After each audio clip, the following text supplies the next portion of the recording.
Hello, I'm Nicole Lambert, and I'm excited to share about my nursing school experience as I wrap up my senior year.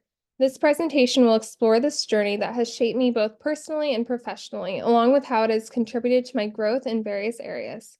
I'm looking forward to sharing my reflection on the milestones, challenges, and valuable lessons that I have learned throughout my journey.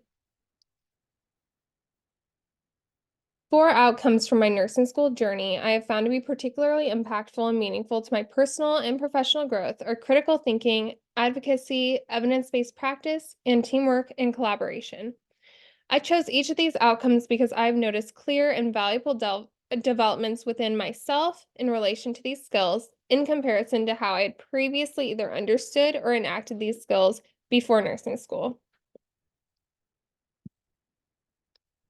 Before nursing school, I relied on my street smarts to navigate everyday challenges. However, nursing school has enhanced my ability to make practical decisions by integrating academic knowledge, such as evidence-based practice, into my thinking process.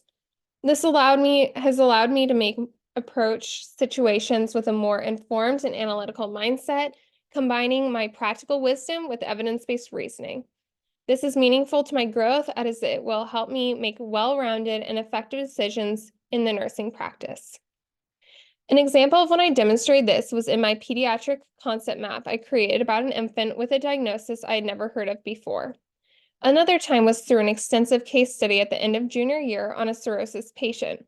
Both of these experiences proved to be incredibly challenging as I worked to thoughtfully analyze and understand the relationships between various concepts, such as between pathology I had no previous knowledge of and its connecting diagnostics and medications. In each of these assignments, I was able to organize the components of patient care, which clearly demonstrated critical thinking. These experiences taught me the value of adaptability and resilience when facing unfamiliar clinical challenges. For example, in the pediatric assignment and a case study with a cirrhosis patient, I had to quickly grasp new concepts and navigate complex patient care scenarios. Despite these difficulties, I learned to analyze and organize information effectively and demonstrated critical thinking skills. The concept map visually represents this process, which shows my ability to synthesize information and make informed decisions in challenging clinical situations. Throughout nursing school, there have been several times which I have been able to demonstrate advocacy, many of which were on my cross-cultural trip to Greece. One example was where half my group set up a clinic in a separate location with no providers. This left us students with a lot of responsibility. That day, I had a complex patient come in that was unable to get kidney stones removed as his appointments were repeatedly getting canceled and he did not have enough money to pay for a private hospital. He also had other issues such as asthma and hypertension. I sought help for him through the event coordinator, and they took his number to see if they could get connections to doctors that could help him remove the kidney stones that he needed. I ensured that this paper would be held separately so it wouldn't get lost in the other papers. I also ensured that we got his next month of asthma medication covered by the E3 organization we were working with, and educated him on his high blood pressure and non-therapeutic ways to keep it low.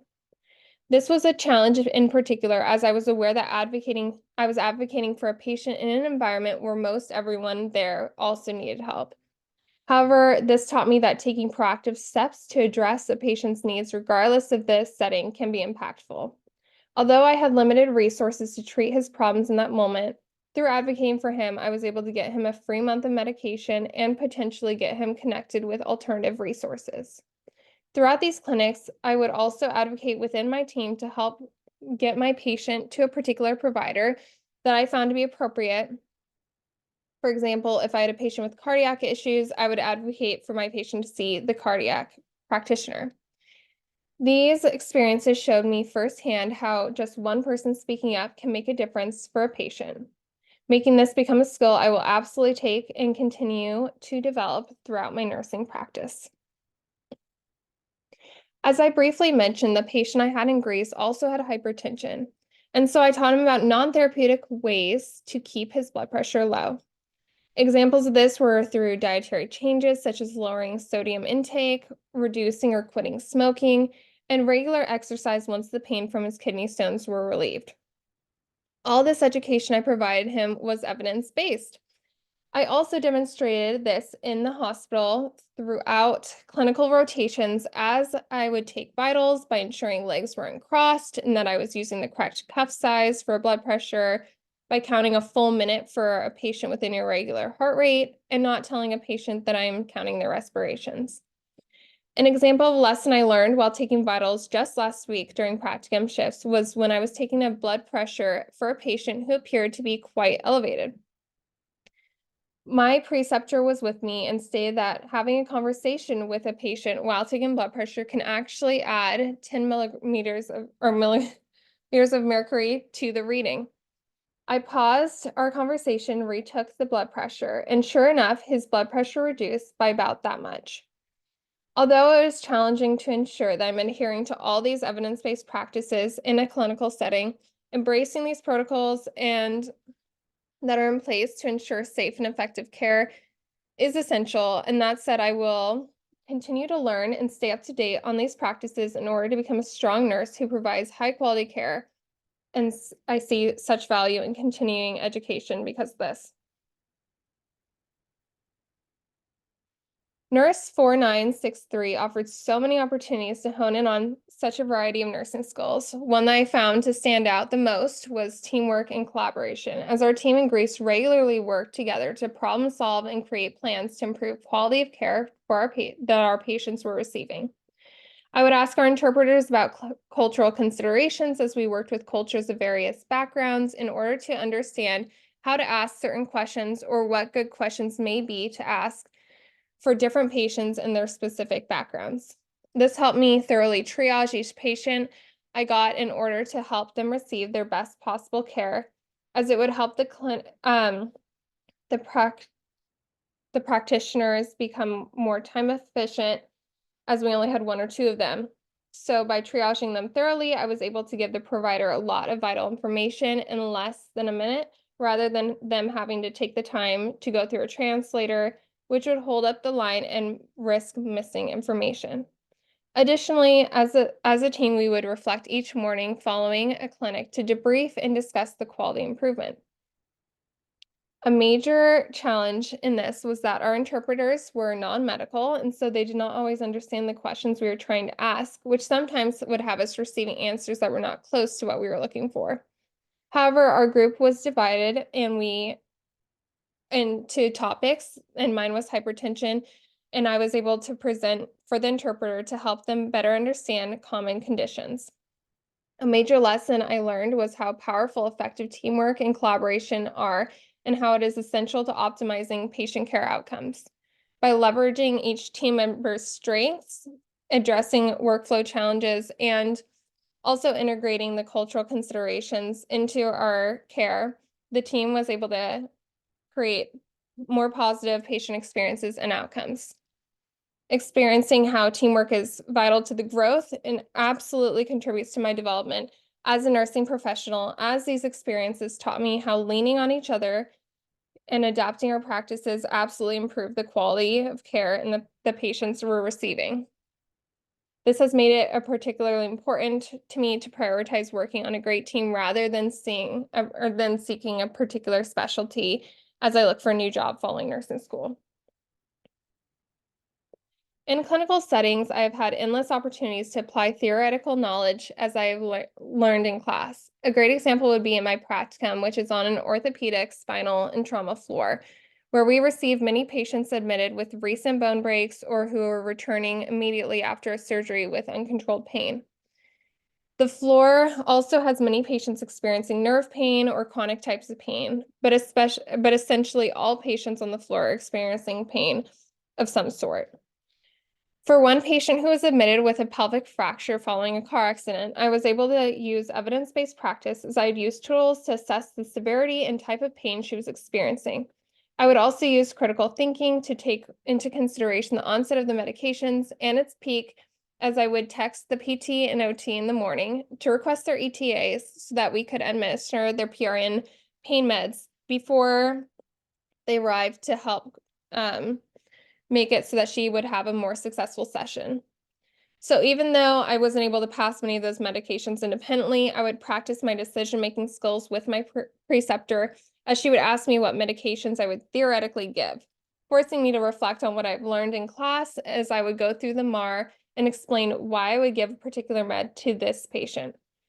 Based on the theoretical knowledge, I decided that I would give this particular patient her medications to treat her nerve pain and muscle relaxers in the meantime, and then 5 milligrams of oxycodone and Tylenol later, for about an hour before the therapy plan to arrive. It's also notable how I would use critical thinking to not only think about controlling her pain, but also considering that I did not want to sedate her too much.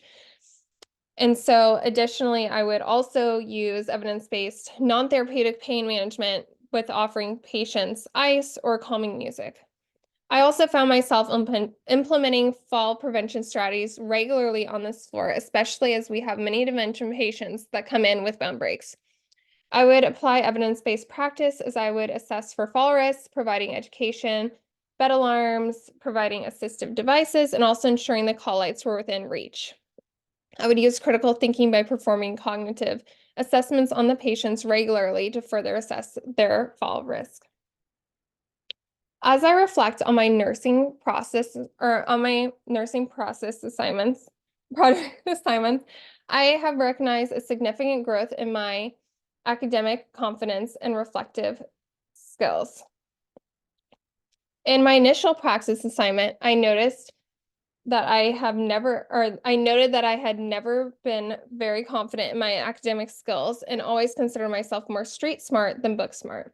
I assumed I simply was not good at school as I had to put so much more effort into it than my older brother did. At the time I wrote this, I had begun to disprove my doubts as I had made it past the prereqs and into nursing school and was doing well in my classes. However, I stated that I was still struggling with being confident in my academic abilities. In my most recent praxis paper, I readdressed this, stating I was able to develop the use of self-reflection to cultivate academic success, which is now making me believe that I can reasonably achieve much of what I set my mind to. This is very important to me as after 2 years, I have been able to overcome an area in which I had lacked confidence in for much of my life. This does not only make for professional growth, but also personal growth, but also professional growth, as I am now considering continuing my education in the future, which I never would have considered doing in the past. However, I still acknowledge the need for improvement in certain areas. As I reflect on my most recent praxis paper, my greatest concerns following graduation were being incompetent and having a lack of support in my leadership on the unit that I end up on. While I have done my due diligence to seek out unit opportunities who are known for being supportive, I understand that I should take the initiative to find support outside of the unit, such as through my peers, young nurses, and experienced nurses alike. Additionally, I'm concerned that being incompetent, but being gentle with myself and seeking guidance as I grow will be incredibly valuable. In conclusion, I have found that my nursing school journey has been shaped by 4 key outcomes that have significantly impacted my personal and professional growth, which were critical thinking, advocacy, evidence-based practice, and teamwork and collaboration. Each of these outcomes represented a milestone in my development, reflecting my journey from reliance on street smarts to embracing academic knowledge and evidence-based reasoning in clinical practice. Through challenging clinical assignments and experiences, such as creating concept maps for complex patient cases and advocating for patients in need, I've honed in on these skills and deepened my understanding of their importance in the nursing practice. I am grateful for the opportunities for growth and learning that nursing school has provided. I am eager to encourage or to continue applying and refining these skills as I begin my nursing career. As I reflect on my journey, I am incredibly thankful for this experience and speak very highly of this program to coworkers and those that I know are looking to apply to nursing schools. I really have appreciated the support and encouragement from the faculty throughout the past 2 years. And while I will miss seeing everyone so regularly, I look forward to the challenges and opportunities that lie ahead, knowing that I have been well prepared.